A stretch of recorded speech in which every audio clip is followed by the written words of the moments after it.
What's up, everybody? Chris Fluke here. Chris Fluke Podcast, episode number 153. If you're watching this on YouTube, don't be fooled, man. This is my new thing. Record a podcast in the car.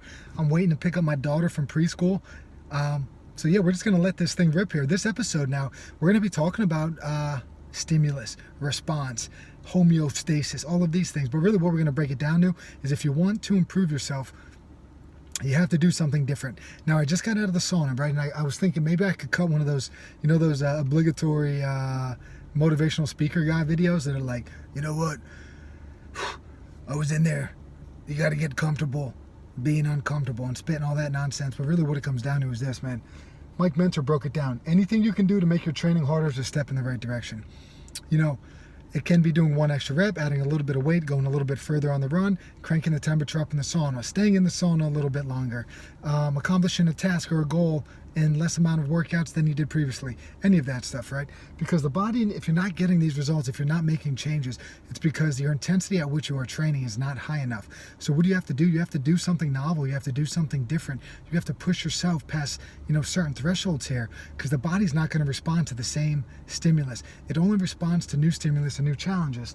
So for the month of October, I know we're already now we're about 12 days into it.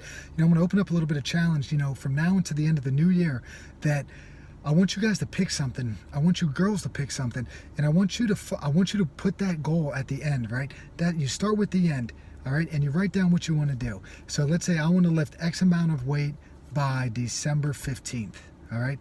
It's roughly 2 months from now.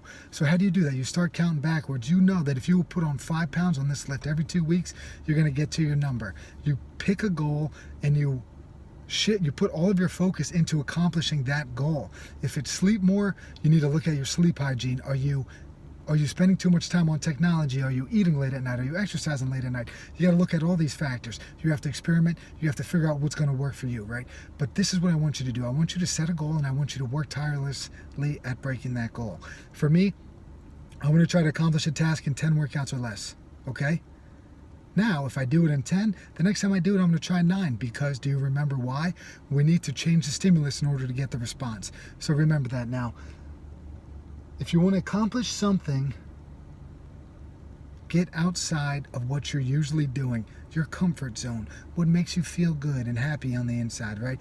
Push yourself, get yourself sweating a little bit, go a little bit longer, go a little bit harder, go a little bit further, whatever it may be. Push some more weight, jack some more steel, whatever the terminology is you like to use. Take the next step and make some progress. Peace, everybody.